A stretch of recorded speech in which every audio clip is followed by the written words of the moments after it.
Hello everyone, welcome to Study Right. In this video we will cover some important current affairs from the today's newspaper The Hindu. इस video में the Hindu के 9 नवंबर 2022 के कुछ important current affairs को discuss करेंगे जो आपके आने वाले जितने सारे कम्पिटिटिव एग्जामिनेशन है उनमें आपकी काफ़ी मदद करेगा। So without for the delay let's start the video. सबसे पहले क्वेश्चन की बात करते हैं, रणथंभौर टाइगर रिजर्व कहाँ पे लोकेट करता है? तो ये राजस्थान में लोकेट करता है और यहाँ पे रणथंभौर फेस्टिवल सेलिब्रेट किया जाएगा, इसलिए ये न्यूज़ में था।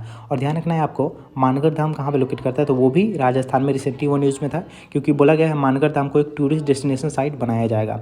सीडो हेलिस एनामलाई ये न्यू स्पीसीज खोजा गया है जो कि तमिलनाडु में वो क्या है, तो वो एक क्रैब स्पीसीज है। और ध्यान रखना है इसका नाम रख दिया गया है अनामलाई यूनिवर्सिटी, जिसका रिसेंटली अभी 100 साल पूरा हुआ है, तो वो भी आपको ध्यान रखना है। इंडिया का पहला प्राइवेटली डेवलप्ड रॉकेट जिसका नाम है विक्रम एस, आपको नाम ध्यान रखना है क्या नाम है, तो विक्रम एस किसके द्वारा डेवलप किया गया था? स्काईरूट एरोस्पेस के द्वारा इसको डेवलप किया गया है। ध्यान रखना है स्काईरूट एरोस्पेस का हेडक्वार्टर कहाँ पे है, तो इसका हेडक्वार्टर हैदराबाद में है। और ध्यान रखना है कि स्काईरूट एरोस्पेस के को फाउंडर और सीईओ कौन है, तो पवन कुमार चंदाना। ये एग्जाम में आ सकता है कि उसके सीईओ कौन है, पवन कुमार चंदाना। और स्काईरूट एरोस्पेस का ये पहला मिशन है अंडर मिशन प्रारंभ। तो किस मिशन के तहत डेवलप किया गया था? मिशन प्रारंभ। और ध्यान रखना है स्काईरूट एरोस्पेस जो है पहली प्राइवेट या फिर पहली स्टार्टअप कंपनी है जिन्होंने एक इसरो के साथ एमओयू साइन किया है। ठीक है, पहली प्राइवेट स्टार्टअप कंपनी जिन्होंने इसरो के साथ एमओयू साइन किया था वो है कौन? Skyroot aerospace. और इसरो के चेयरमैन है एस सोमनाथ। COP27 कहाँ पे हो रहा था? ये इजिप्ट में हो रहा है, इजिप्ट के शर्म शेख शहर में हो रहा है। और COP28 होगा यूएई में। ठीक है, और COP26 कहाँ पे हुआ था? तो वो हुआ था ग्लासगो शहर स्कॉटलैंड का, वहाँ पे हुआ था। Third edition of no money for terror एक कॉन्फ्रेंस किसके द्वारा होस्ट किया जाएगा? तो ये नेक्स्ट मंथ दिल्ली होस्ट करेगा। और recently United Nations security council का काउंटर टेररिज्म कमेटी हेल्ड हुआ था न्यू दिल्ली और मुंबई में, दो शहर में। तो कहाँ कहाँ पे हुआ था? तो इंडिया तो आपको ध्यान होगा, लेकिन न्यू दिल्ली और मुंबई दो शहर में हुआ था यूनाइटेड नेशन का conference counter terrorism committee. Uttarakhand day कब सेलिब्रेट किया जाता है? तो ये 9 नवंबर को सेलिब्रेट किया जाता है। ठीक है, उत्तराखंड हमारा 27th स्टेट बना था, कब? 2000 में बना था। कहाँ से कार्व आउट होगा? तो नॉर्दर्न यूपी से कार्व आउट होकर उत्तराखंड हमारा 27th स्टेट बना था।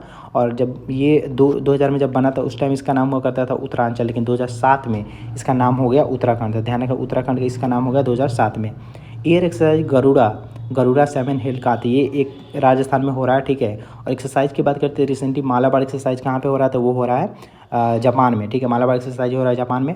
और मालाबार के बारे में मैंने आपको बताया था कि एक एक्सरसाइज है जो कि 1992 में स्टार्ट हुआ था इंडिया और यूएसए के बीच। सबसे पहली बार इंडिया और यूएसए के बीच स्टार्ट हुआ था, जिसको जापान ने ज्वाइन किया 2015 में। तो ये हो गया ट्राईलेटरल, मालाबार ही है वो ट्राईलेटरल हो गया। लेकिन फिर ऑस्ट्रेलिया ने 2020 में ज्वाइन किया तो वो हो गया क्वाड कंट्री। तो क्वाड कंट्री में कौन कौन कंट्री आते हैं? तो इंडिया, जापान, ऑस्ट्रेलिया और यूएसए। तो टोटल 4 कंट्री आते हैं, जिसको हम लोग मल्टीलेटरल एक्सरसाइज कहते हैं मालाबार का, जो कि किसके द्वारा होस्ट किया जाएगा? तो उसको जापान होस्ट कर रहा है। और इंटरनेशनल फ्लीट रिव्यू वो भी जापान होस्ट कर रहा है। और ये मालाबार का 30वां एनिवर्सरी है, तो ये भी आपको ध्यान रखना है।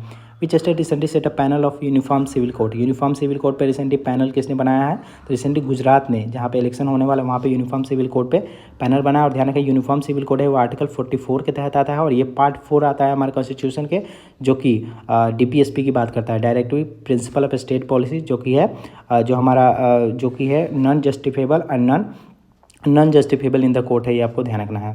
G20 इन 2023 होस्ट कौन करेगा? तो इसको इंडिया होस्ट करेगा। और रिसेंटली इसका लोगो बनाया गया है नरेंद्र मोदी द्वारा। मैं आपको यहाँ पे दिखा देता हूँ, इसका देखो लोगो जो बना है, यहाँ पे लिखा हुआ है भारत इंडिया, यहाँ पे वसुधैव कुटुंबकम लिखा हुआ है, 1 अर्थ 1 फैमिली एंड 1 फ्यूचर, ये है इसका लोगो है। तो ये आपको ध्यान रखना है, कलर वगैरह सब आपको ध्यान रखना है, ये इंपॉर्टेंट है। तो इस वीडियो में आने वाले वीडियो में और क्वेश्चन देखें। If you like the video, do like the video and also subscribe channel, share with friend. Good bye, see you in the next.